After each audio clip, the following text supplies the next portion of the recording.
The bombs of the doctor for any dictator, explosives for sale, bombs for sale, explosives for sale. Please sir, buy anything. I don't want to buy anything from you, stop talking. Come on sir, be my first sell. I mean you seem like a slanderous man for the life of this pretty frown, you'll buy from me. Is it a sell by force? I told you I don't want to.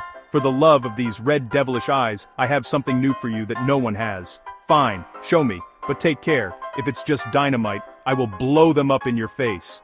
I'm already waiting for a chance to do so. What dynamite? No, it's not that at all. Our products are well made and come with insurance. If the bomb explodes in your face, you take your money back.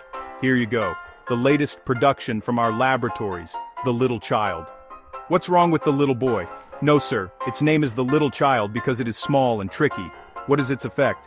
A little uranium and a little gunpowder with all the chemical residues found in the laboratory boom. Yes son, does this burn or poison? What is its catalog? Explain to me.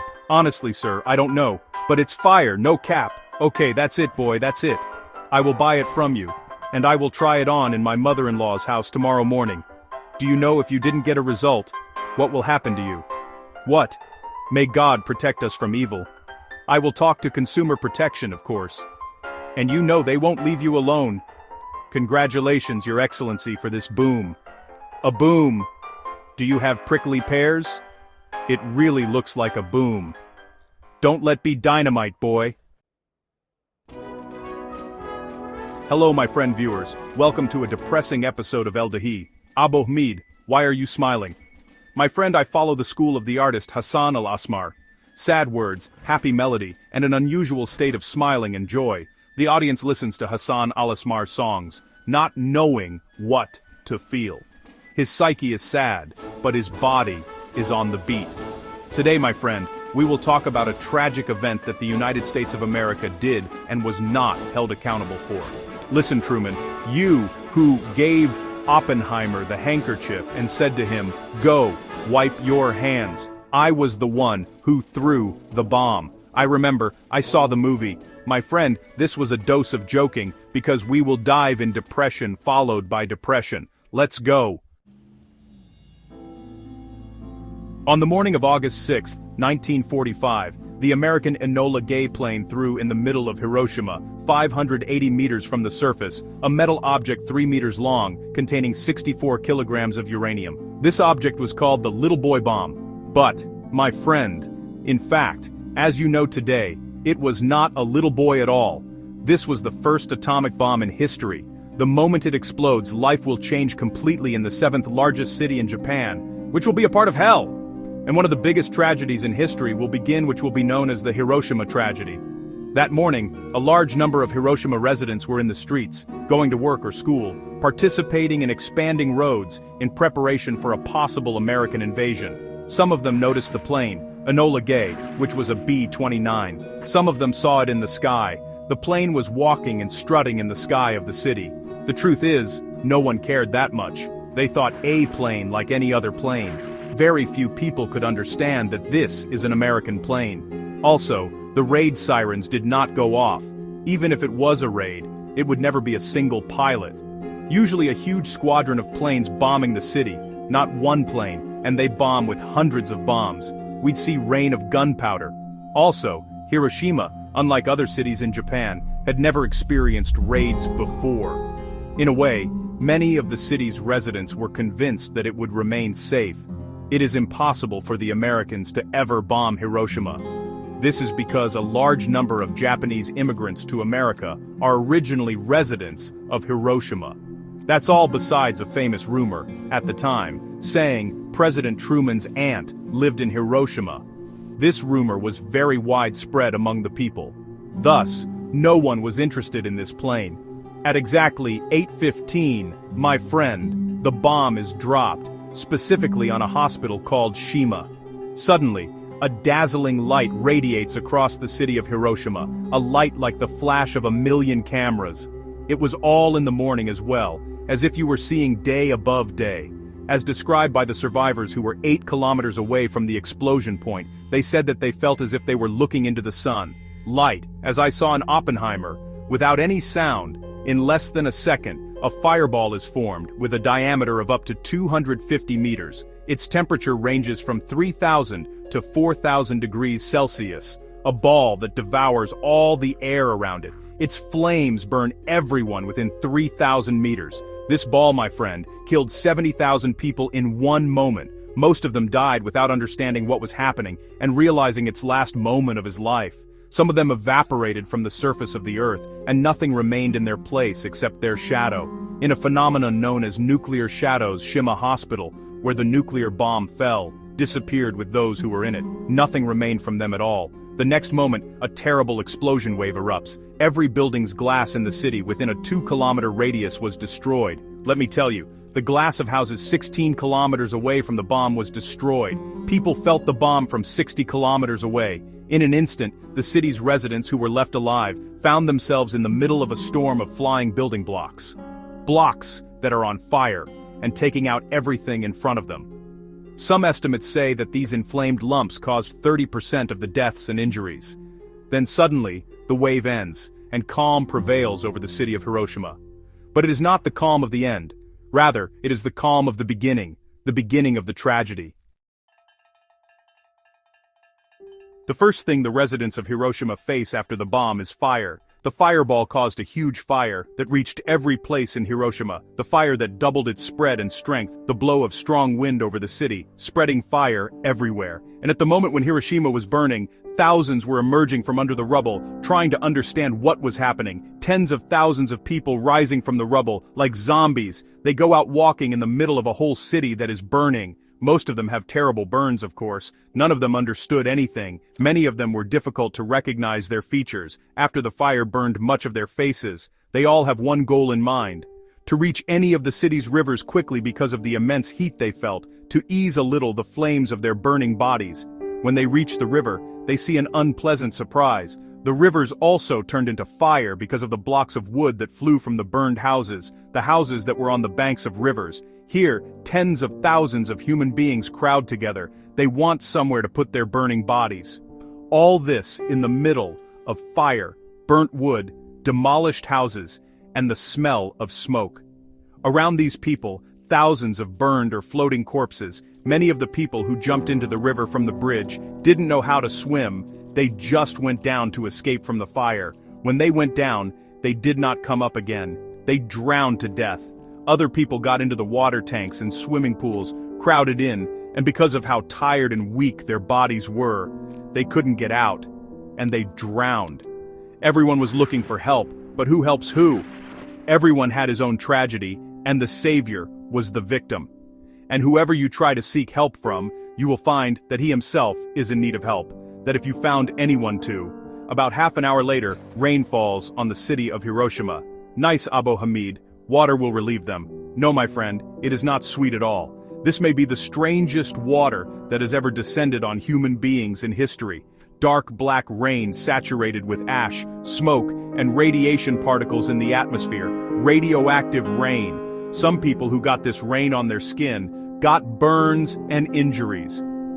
With the increase in fires everywhere and the absence of anyone who can extinguish them, the residents of Hiroshima begin trying to get out of the city, and they go towards the hills beyond its borders. A procession of people forms, with only one expression on their faces, which was shock. Walking almost naked, after their clothes were burned. No one was shy, because no one had anything like this in their brain at all. Secondly, because the appearance of the skin was not of a normal color, the skin that was visible from under the clothes was falling off and bleeding. Tens of thousands of people instinctively raised their hands up to avoid friction between wounds. Tens of thousands walking among corpses everywhere, raising their hands as if they are surrendering to an enemy they do not see. Large groups of people have lost their sight.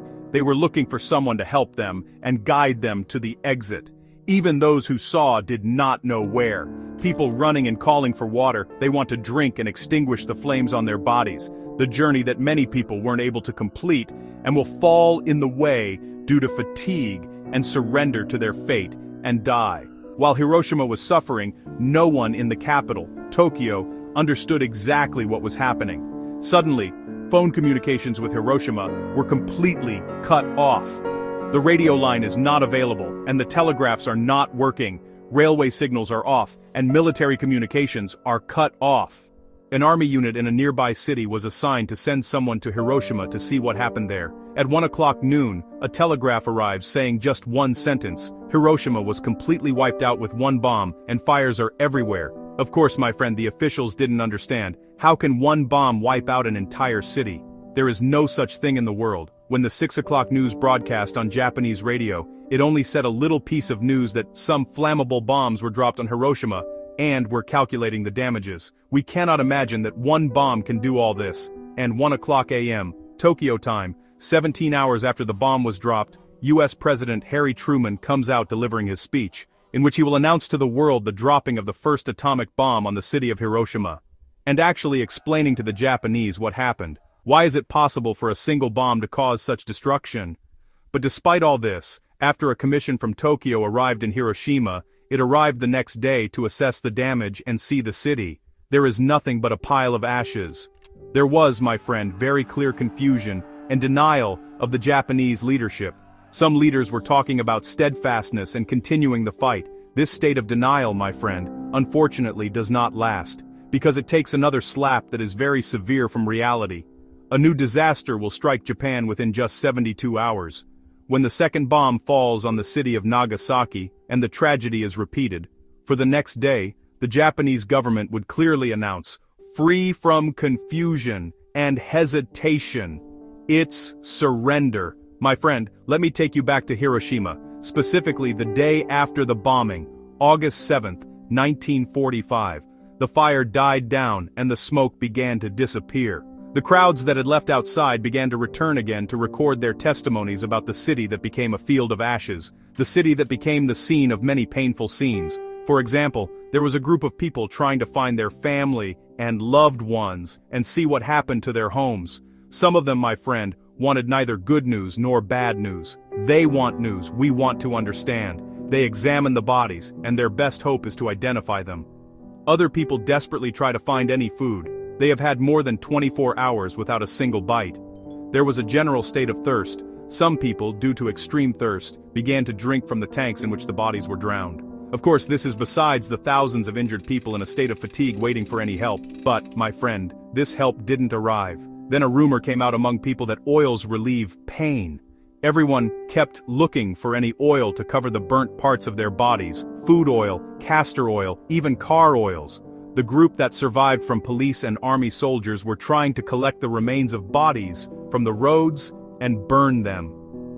Another one of the terrifying scenes was a scene of angry crowds holding two Americans who survived the bombing, and they torture them to death. Abo Mead, 1 second.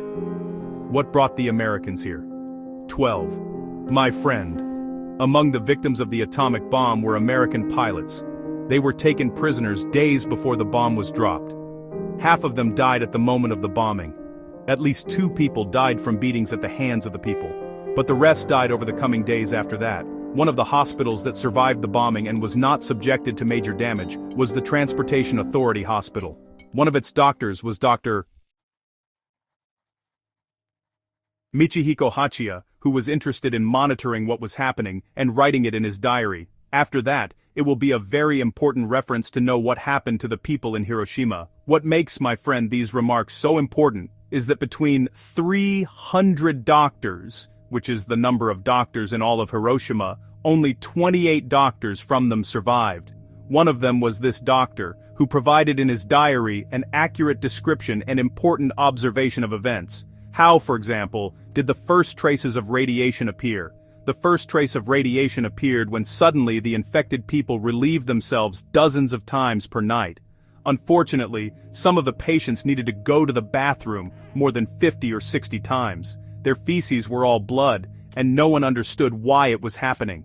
The initial belief was that this was often dysentery, and doctors began isolating everyone who showed these symptoms. As the second day passed, stranger symptoms began to appear. People started coming to the hospital with strange blisters on their skin, and they had bleeding gums. The strange thing is that these people survived the bombing. Their burns were minor, if they were injured at all. These people are supposed to be okay, but over time, symptoms began to develop. Their temperature began to increase. They experienced severe fatigue and vomit blood.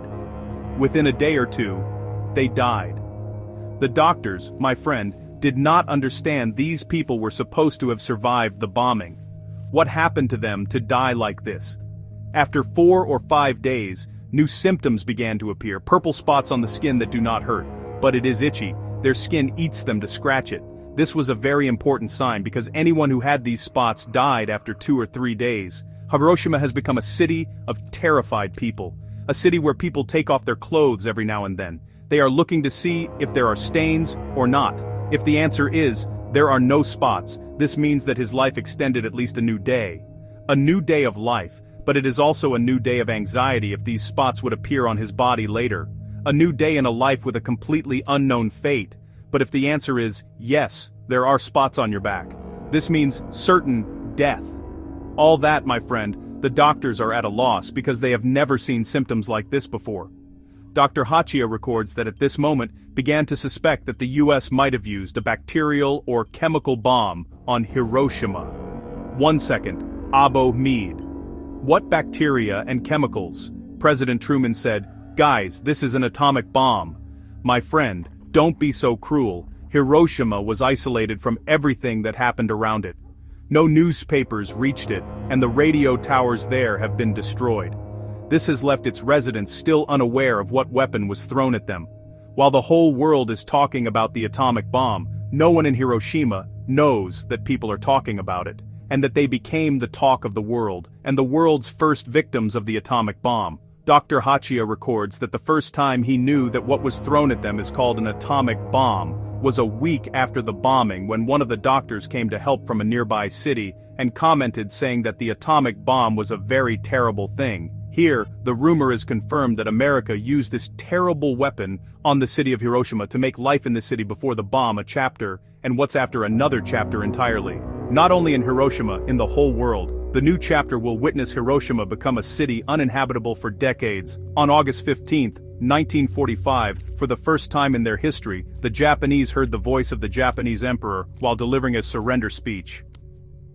When some residents of Hiroshima heard the speech, through the few radios that managed to pick up the signal, many of the people of Hiroshima were crying bitterly. Not because Japan lost, nor because Japan surrendered, but because if this surrender letter was only 9 days earlier, none of this would have happened. It could have saved their fate, which is not only terrifying, but also unknown and incomprehensible. Until now, we don't know where these diseases and symptoms will end. The issue is not just a tragedy and the loss of family, loved ones, housing, and home. This is a future where every sentence ends in a question mark. We don't know what will happen to us in the coming days. Will we wake up alive or dead? Question marks were not only from the people of Hiroshima, but it was also from those who threw the bomb at them.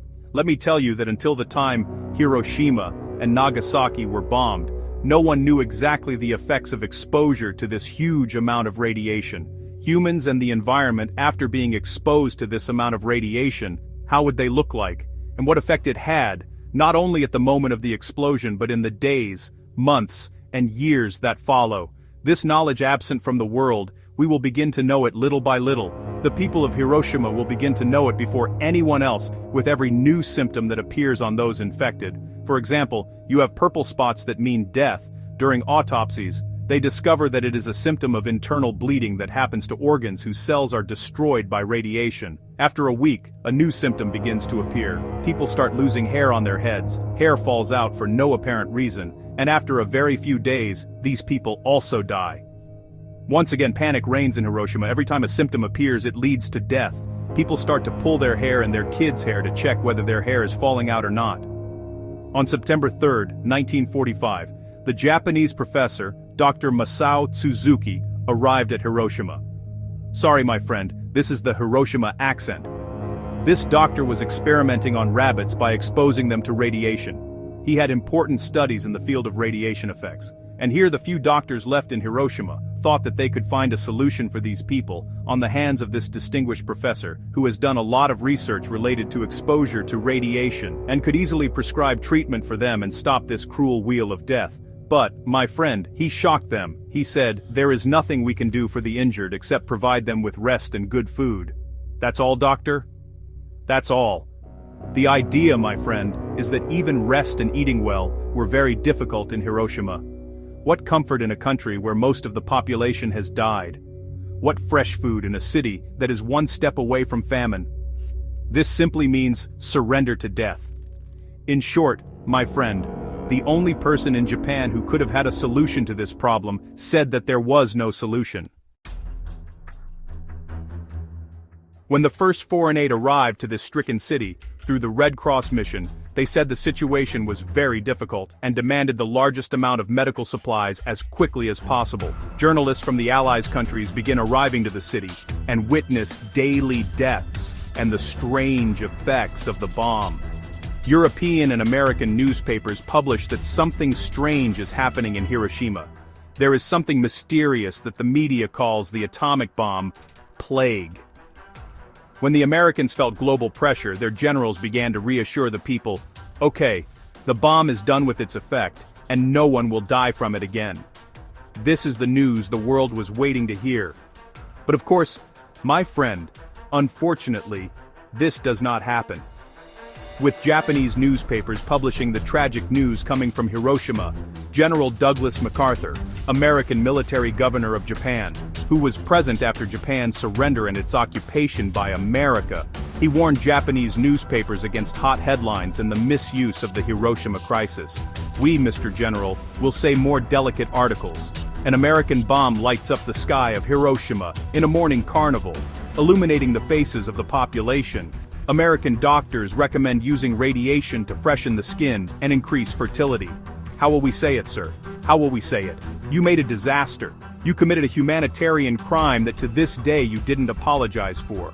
What added salt to the wound, that on September 19, 1945, Japanese newspapers were censored and were prohibited to publish any information about the atomic bomb. But when John Hersey, a New Yorker journalist, visits Hiroshima and writes an article of 31,000 words, it was published in an entire issue of the magazine in August 1946, being the strange irony that when the Americans see the article in their newspapers, they got to know the details of the Hiroshima tragedy, while the Japanese who were hit by the bomb didn't know these details.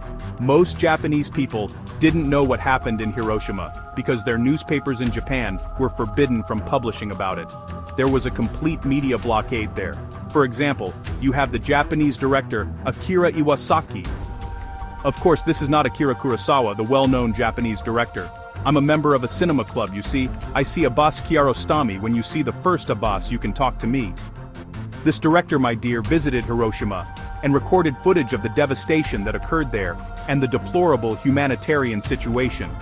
But unfortunately, these tapes were confiscated and went to the American military archives.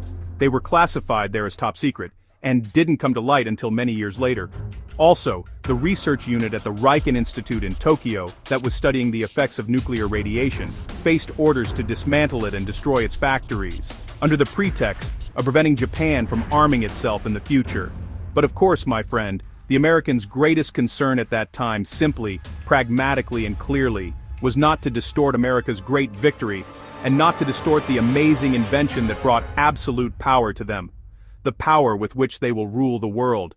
And so, my friend, as the days pass, and as life slowly returned to Hiroshima, and as the people were trying to forget what happened to them, they convinced themselves that all this is long gone history and life will go on. Other unpleasant surprises appear for the people of Hiroshima, the first of which is cancer. First, my friend, you have a major disaster and huge fires, and people have died. After that, people would go to the bathroom 10, 20, 30, 50, or 60 times. After that, the spots that mean death within days.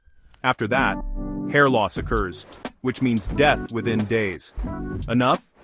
All good? No more traces of the bomb? Years later we find cancers. The percentage of getting leukemia for people who were close to the center of the bomb rose to be 50 times the normal rate. Not only leukemia, there were other cancers, thyroid, breast and lung cancer that's incidence increases more than 3 times. Of course, the suffering that follows is psychological suffering. Over the years, the demographic composition of Hiroshima has changed. Hiroshima, at the time of the bombing, had a population of 340,000 people. Of this population, between 100 and 140,000 people died as a result of the atomic bomb. It was noticed that many of the 340,000 people were either recruits or strangers to the city. They also left her after the war ended. After the war, people from other cities began to come and go to Hiroshima. What brought them, Abu Hamid? They didn't find anything other than this? This is a city just hit by a bomb. Hasty, my friend, hasty in happy and sad stories alike. Abu Hamid, why the shaming? A city in crisis means job opportunities. When the grocer dies, the doctor dies, and the engineer dies, there is room for employment. This is a black comedy. Also, my friend, think that this is a disaster-stricken city, meaning it needs reconstruction, and that means work and money.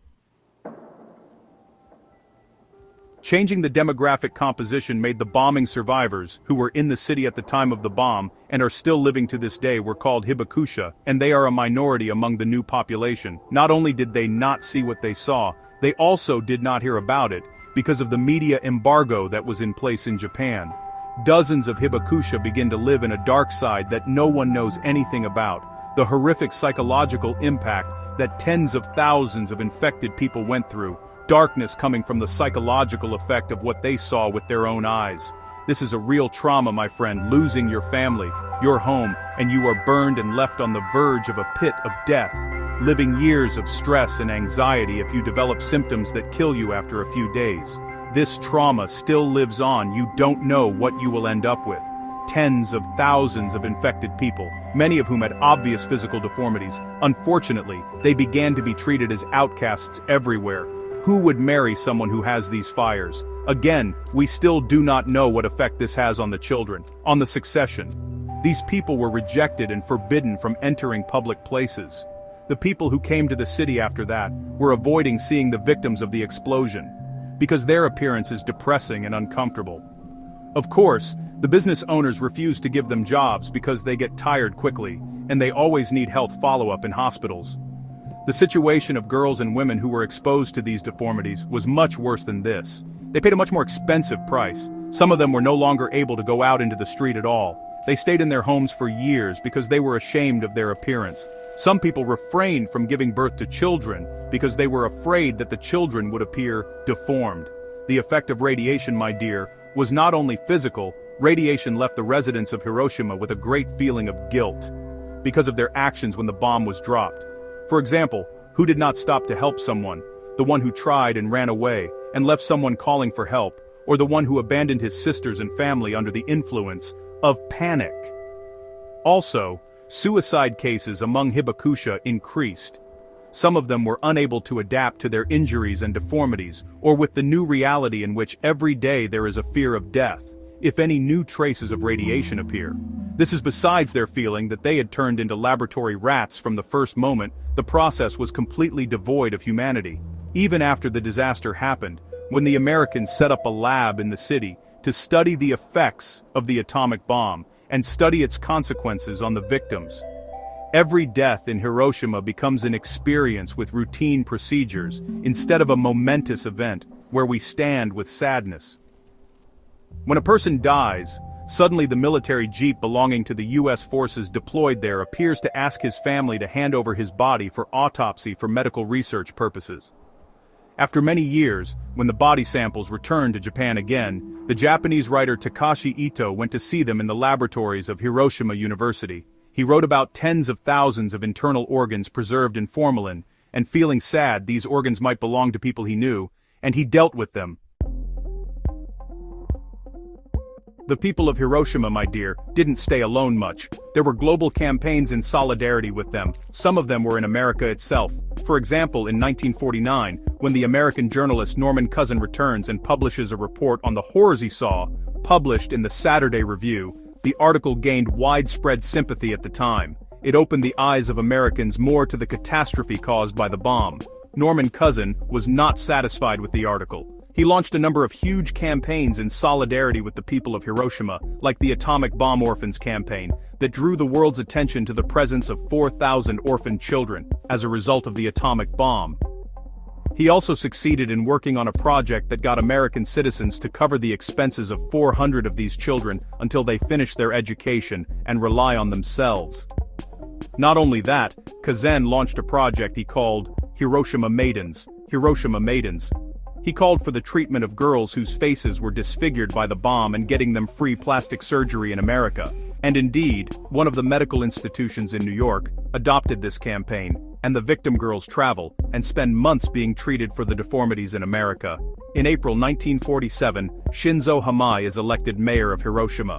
This man had strong plans not only to remove Hiroshima from its unfortunate reality, but also to transform it into a global symbol. The mayor of Hiroshima had a vision that what happened in the city was bigger than just being specific to it. This is an event that the whole world needs to hear about and learn from. Also, recovering Hiroshima from its destruction was not only important for its residents, but important for the whole world to realize the horror and ugliness of the atomic bomb, and no one uses it again. In 1949, the city's mayor wrote a message of peace from the people of Hiroshima to the whole world. The letter was signed by 110,000 Hibakusha, the indigenous people who attended the bomb explosion. This message was carried by the American journalist Norman Cousin, who delivered it to the Secretary General of the United Nations. Is he a secretary or a general, Abomid? The message said the people of Hiroshima don't want anything from the world other than them being a symbol of peace, and for humanity to know what happened to them to make sure that this never happens again. At the same time, the Japanese parliament passed a law, declaring the city of Hiroshima a symbol of world peace. He begins to transform the drop site of the atomic bomb, the Hypocenter, into a global symbol. The Peace Park is built on this center, on an area of 120,000 square meters. One of its most important landmarks is the Peace Dome. The dome was an industrial exhibition building, which was made of concrete. At the moment of the bombing, its location was exactly under the center of the